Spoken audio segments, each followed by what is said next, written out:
Spending 4 hours in a box together every day can make you say crazy things. Stone Cold Crazy. I love the smell of mac.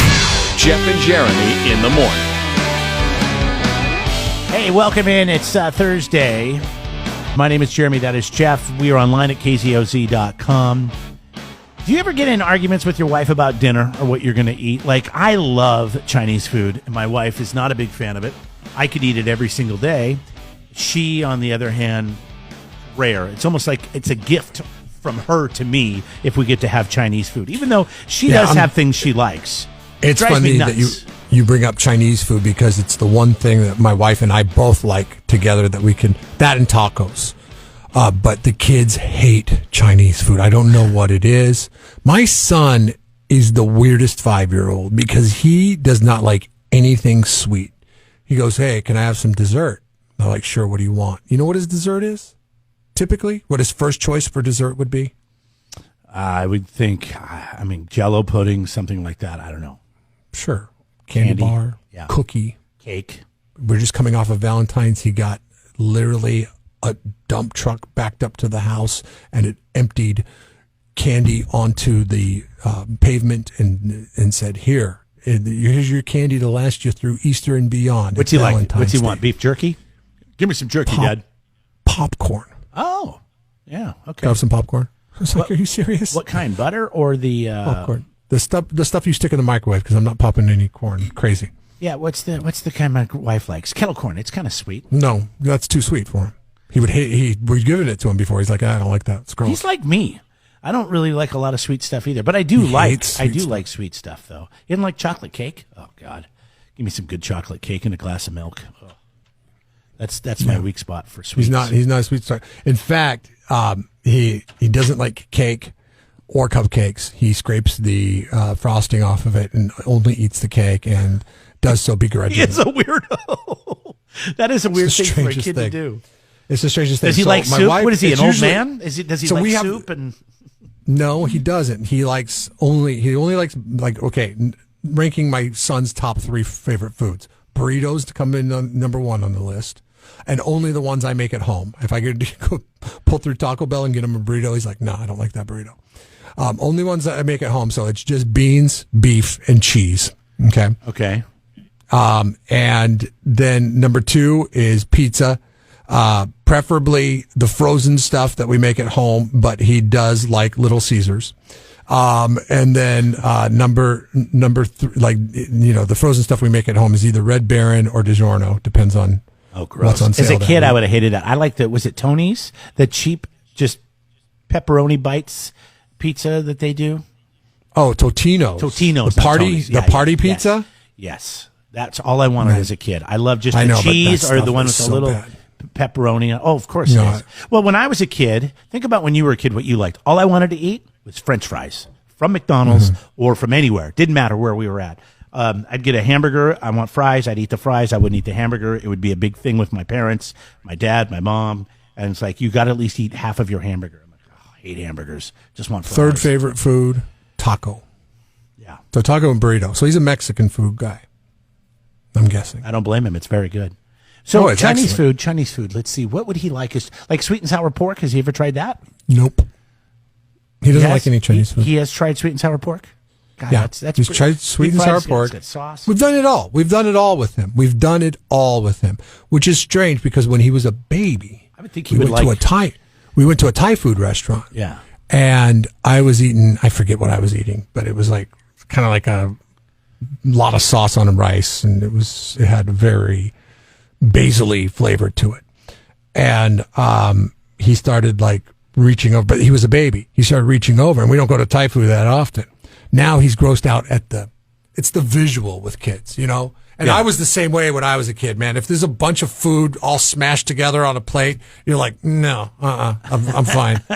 I'd rather starve. Yeah, exactly. But he didn't. He was too young to grasp the concept of that last time he had Thai food, or the time that he liked it when he had Thai food, and he started eating my stuff, and he ate like a bunch of my stuff. I was like, okay, good. That's good to know that he likes Thai food. But then we never ate Thai food for another, year and a half. If I had a kid, this is what I would do. I would give him sushi. I wouldn't tell him what it is. I would just say, all right, we're going to play a game. All right, you're going to get whatever. Blindfold dinners? Let's see if you can guess what this is. I put a piece of raw tuna in his mouth with some soy sauce on it.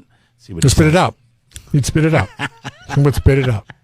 And first and second of all, he would not sign up to play your game. Yeah, and I know. My wife won't either. I try to blindfold her and put things in her mouth, and it never works. We're going to name that classic rock tune today. Larry Lee's going to come by. We're going to talk about their series against UNLV this weekend. $500 is up for grabs. All you have to do is text the number 500 to 805-543-3693. If we call you and you play Name That Classic Rock Tune today, every song you get right, your name goes in the hat that many times. So we're trying to really make this as easy for you to win $500 as possible. So if you want to find out more about that, get to kzoz.com. Spending 4 hours in a box together every day can make you say crazy things. Don't go crazy. Jeff and Jeremy in the morning. Now, the farmer's market has been canceled today due to the rain, but Whitney is still here like a trooper. Good morning. I'm not. We need the rain. I don't know why it has to show up on a Thursday. So I know, yes, just I'm Thursday, worried. right? Yeah, just Thursday. But I mean, you have it pretty good. Yeah, we do. Somewhere there's a farmer's market in Seattle that hasn't been able to do it for 9 weeks. Some of them are ruthless. I've seen some that are like in the snow, and I'm like, oh man. Oh, I was talking to a friend this week about golf, and or was it you, Jeremy? I was. Oh no, it wasn't a friend. It was just Jeremy. Yeah, and I'm just. I used to play golf in Seattle, like 45-degree temperatures, and I'd play for 4 hours, and I had a little dumb umbrella and a little rain cover for my golf clubs, and I ended up having a tee time today that I moved up to day before yesterday because. I wasn't going to even deal with 60-degree temperatures. Yeah, see, and we have like freeze delays, and we're so just like fair weather here that. Yeah. No. Not doing it. Not doing it. Oh, shut up! You know where I live? What it is? It's like 44. It's going to snow this weekend. All right, for God's sakes, put on we all make choices. Put in on life. a rain jacket or get an umbrella and all that. We kind all of make stuff. choices in well, life. You know, I my got rid wife of all runs those the show. clothes My when wife runs the show. I just follow her around. It's her world. I live in it. It's like the most positive thing you've ever said. Are you trying to say I'm negative on a regular basis? No, but maybe like you just get to the truth a little quicker. Okay, that's true. Yeah, I don't like to around. But I mean, isn't there? I mean, let's be honest. Okay, isn't there a small part of you? And I know it's your job, so you need farmers markets to happen. But luckily, we live in a climate where that takes place most of the time. Every once in a while, our transmitter will go out. Are you kidding me? I'm happier than a pig in slop on those days when the transmitter goes out. We're walking around, we're whistling. Guess I don't have to do a radio show today. Hey, you want to grab some breakfast? Yeah. As lovely as that sounds, no, it's more work for me actually because I have to notify everyone about cancellations. I have to apply credits. I have to make sure everyone knows it's canceled. That's my biggest fear is that someone's going to show up and be like, "Where is everyone?" No, they just figure it out, dude. It's raining. It's raining. Figure it out. There's one little booth set up somewhere. They're like, yeah, this used to be a lane, but it's a bicycle lane now. So I think we could go up and just go ahead and set up now. Oh my goodness. Yeah. You don't go out and celebrate, hit some fireball shots, and down some beverages. Hey. No, I might go to bed earlier than I would on a normal Thursday. Right. That's exciting. How late do you stay up on Thursdays as a result of having to run around the market? I probably don't get to bed till around midnight. Wow. I gotta like unwind. So and especially there's a lot of busyness that's going on. You're coordinating things, you're running around, Yeah. you're answering to vendors on a consistent basis, and there's just got to be this. You're going 100 miles an hour. My brain is firing, and then because it's going to happen again next week, I'm already thinking about next week and like what needs to change or what I need to communicate, and so I like go home and like have to kind of do that tallying. You are truly it leaves my brain. like the hardest working employee at downtownslow.com. I mean, it's 6:30 in the morning. This is like a marathon day for you, and you do it every week. Thank you. Yeah. Thank you for your It's good. service. Thank you. You're welcome. All right. So Farmers Market is canceled tonight due to the weather. It will be back next week, weather pending. See you, Whit. Careful. You don't want to learn from this. Jeff and Jeremy in the morning on 93.3 KZOZ. Okay, so it's happened again. Somebody bit into something. I saw somebody. Oh my gosh, what was it? Somebody like got like a sub sandwich from a place. I forget which place it was. I think it was Quiznos. and they found it was gross. It was like it was a piece of a finger. This happened a couple of weeks ago, but that's so like old school. Haven't you learned your lesson with Quiznos? What's that? We almost got fired once because Jeff said something about a Quiznos. Who was a client? I'm surprised. I didn't like the Super Bowl. All out of business. Yeah, I know, but they're still around. Okay, yeah, biting into a finger, that's pretty gross. This dude, what do you think he bit into? Listen to this. Oh, God. Down to the 12th one, and when I picked it up with the fork, it looked kind of heavy, but I didn't think nothing of it. And then when I started to eat it, I noticed something was in my mouth. I actually thought one of my tooth broke. He thought one of his tooth broke. Is something hard. He was eating? A rock? What do you think he was eating? A rock, a piece of bone, probably a bone. What do you think he was eating? He was eating bones? That's what you think he was eating? Oh, no, I'm thinking what was in his mouth. What do you think it was that he ordered on the menu? Oh, man, I have no idea. That would be hard. There you go. You're going to be very jealous about this because it's something you eat a lot of. Was actually a pearl. He's eaten dozens and dozens of clams, and we've never found anything like that. So it was pretty exciting. You know what the odds are of biting into a clam that has a pearl in it? I know. I thought pearls were oysters. You know, in the eye of the oyster, there's the pearl. So I didn't know that pearls were in clams. Well, I don't know. This is clams, I guess. Yeah, I don't know. I guess maybe it could be both. No, maybe he was eating oysters and the news station in Philadelphia didn't get it right. No, I'm sure he was eating clams. I'm sure maybe it goes both ways. I think typically you I don't know which one. Pearls in oysters, right? But anyways, the odds have to be very rare. I mean, it has to be really rare that you're going to bite into or find a pearl.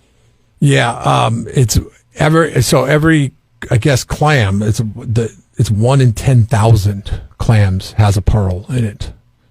So that means he got lucky.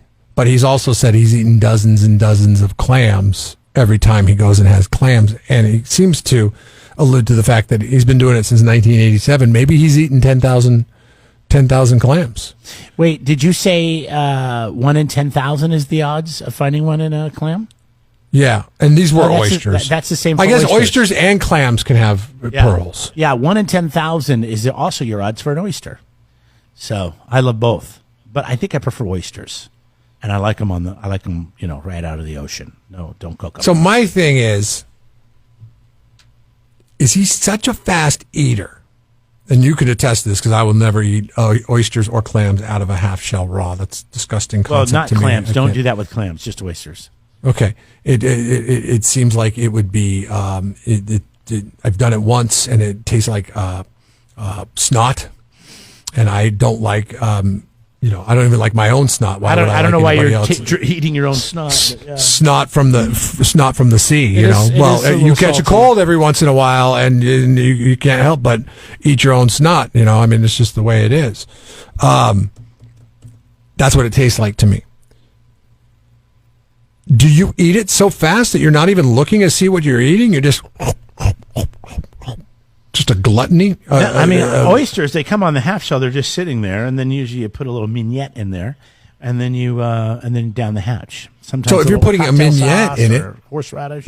If you're putting a mignonette in it, whatever that is, you have to look at it, right? Kind of a vinegar with like a red wine vinegar. So if he has an oyster that he's eating and he's putting in his mouth, how does he not notice that, there's a pearl in this one? Yeah, but if it's a clam, you're popping it open, you're using the fork, and I think the pearl is actually inside the meat of the clam or the oyster.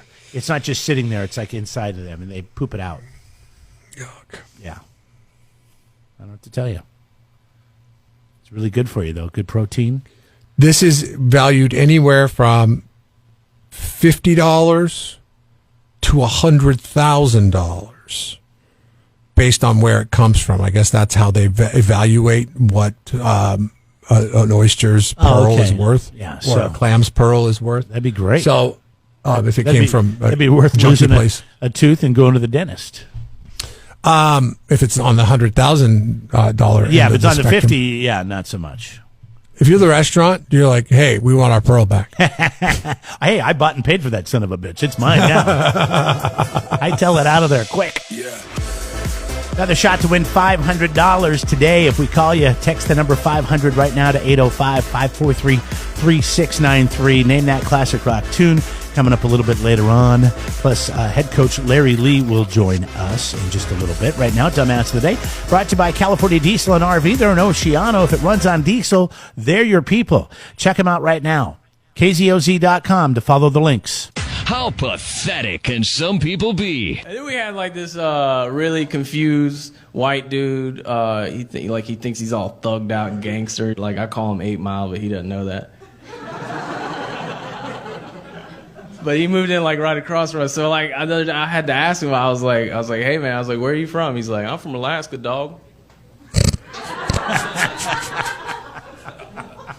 Alaska? Like, do they have gang violence in Alaska? Like, do they have like slide-by harpoonings? What's going on in Alaska? I don't know about this. You imagine like turning on the Eskimo news one night, some lady's on there. Complaining. She's like, I don't know how it happened. One minute, me and my baby's daddy was in the igloo rubbing noses.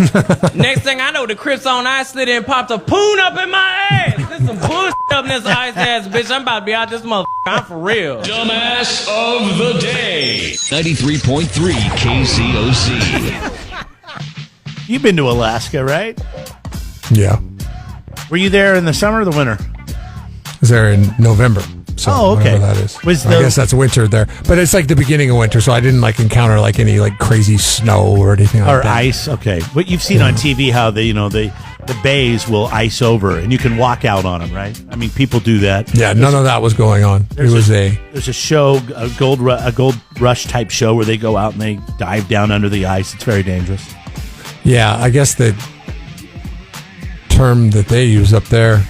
I don't know if they use this term or not. It would be I went in November in a year in which they had an Eskimo summer. Oh, okay. They used to call it Indian summer here. I don't know what they call it now because it's 2022. But I guess I went in a year that they had an Eskimo summer because there was no snow on the ground at all. Couples visiting from Florida. I don't know, they must be vacationing. It's winter to time. Alaska? To Alaska, yeah. Well, you're used to all that sunshine. You need to get somewhere cold. No, that's a big cultural change. I don't know if I don't think that's recommended for anybody. Well, this happened in Alaska, but how do we Dumbass of the Day belongs to Florida. We all know that Florida loves Dumbass of the Day because they're all but these people are from Florida, so it works. So they're out there and they're like, hey, look at this. It's all frozen over. Let's walk out there in the water or over the ice. It was all good until the piece of ice that they were on broke away. She was able to jump back onto the main part. He started floating away. Now what do you do? Alaska State Troopers say on Saturday, Jamie Sneddon was seen clinging to a chunk of ice that was floating in Cook Inlet near the Anchor Point tractor launch. They say he was mostly submerged in the water and only his head and arms were visible. Troopers launched an inflatable raft and were assisted by the fishing vessel Misty. Sneddon was taken to South Peninsula Hospital where he was treated for hypothermia. Now, troopers say he was not wearing a life jacket and they did not say how he ended up on the ice. Because he's an idiot. So I know where Homer is because I have family that live near there. And so it's kind of out in the middle of everywhere out in the Kenai Peninsula. And so they're out in the middle of nowhere. And obviously they're there, whatever. They're not too familiar with the area. And, going for a little walk. And, now look what happens. She said, she posted on Facebook, the girlfriend, she says, my boyfriend is stuck on an iceberg and going out to sea. Please help. I called 911 and they're taking forever. I think that's like metaphoric or something like that. If I see that Facebook post, I'm like, oh, I wonder what she means by that. And I scroll down to the next one. Like he's, off, his mind is off somewhere.